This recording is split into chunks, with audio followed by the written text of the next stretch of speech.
1, 2, 3.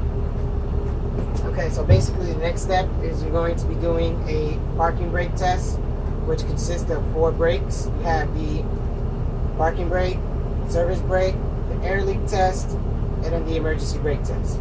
So you start off with two on, 2 off. Okay? So first part is going to be a parking brake test. You're going to make sure the parking brake is applied. You're going to put the bus in in drive. Okay? Put it in drive. And then you're going to tell the examiner, I'm going to accelerate 5 to 8 RPMs to make sure that the bus does not move. So the bus is in drive. You're going to accelerate it. Okay? You're going to put the bus back in neutral. Now, you're going to tell the examiner that the bus did not move. The service brake test was a success. The next test is going to be a service brake test, where you're going to explain to the examiner that you're going to move the bus 5 miles per hour. Make sure you look up both ways, left and to the right, okay, before you move the bus. Put the bus in drive, release your parking brake, look up, that way. Now we're going to move the bus 5 miles per hour. Make sure the bus does not shift left or to the right and that it stops.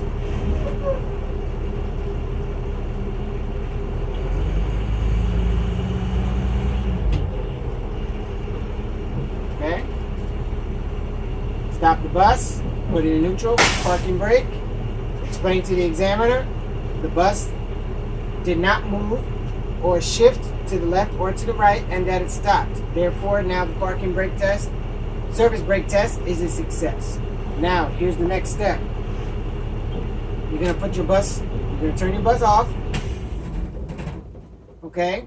You're going to put it back on. You're going to explain to the examiner that you're going to put it back on into the on position. You're going to wait 5 seconds for your gauges to regulate or to sweep.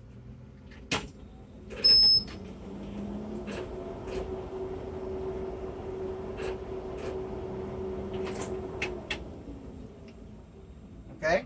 It's been 5 seconds, so the gauges were able to regulate. Now, I'm going to release the parking brake so I can do a air leak test, which to make sure I don't lose more than 3 psi's in that 1 minute.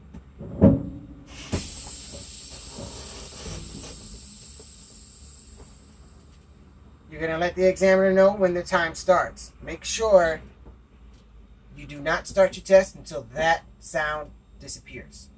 So now, with your watch or your cell phone, you can start your time and make sure that it goes for a minimum of 1 minute. You can always go over. You can do 65 seconds, you can do 70 seconds. Whatever you do, do not do 55 seconds or less. It has to be 60 seconds or more. So make sure you keep your foot firmly onto the brake for the 1 minute. If you're having a watch, you can just go back and forth. Right now I'm looking at skin time.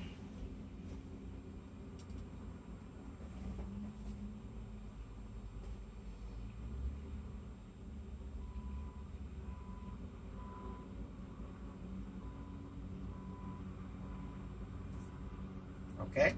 I don't know if it's been a full minute, but we're going to pretend that it has. Okay. Now you're going to explain to the examiner. It has been a minimum of 1 minute. I have not lost more than 3 psi's, which would indicate that my air leak test was a success. Now, you're going to move on to the last step, which is going to be an emergency brake test.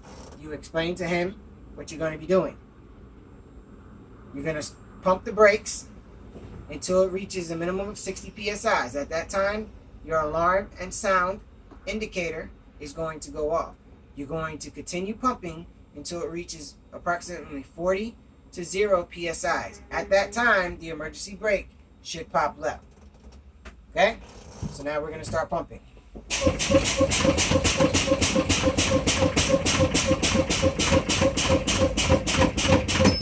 Okay, that's my emergency indicator. It just went off.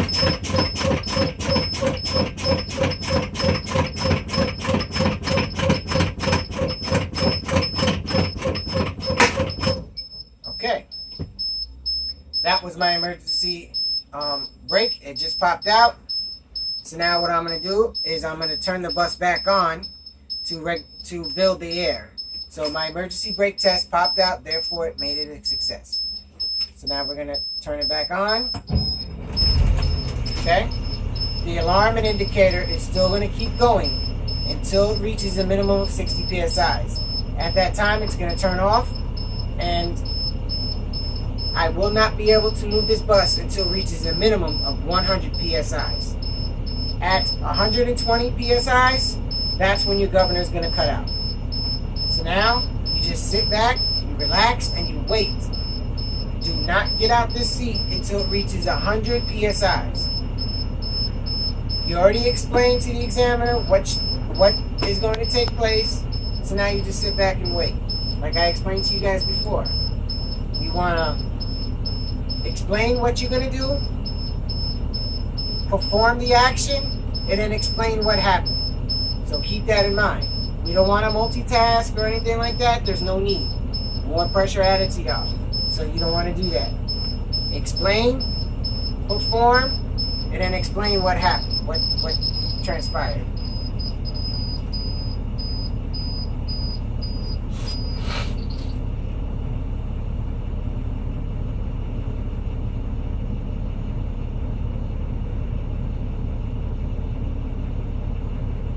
During this time, like I said, you do not have to talk about it because you already discussed it. You already said that at 60 psi's, the alarm indicator is going to go off. And it did. As you see, it's above. So like I said, just make sure you stay in your seat. Keep everything firm. Think about what you might have messed up. Maybe you didn't mess up nothing. But if it's something small, don't worry about it. But the important thing is, do not get out the seat until it reaches at least 100 psi's.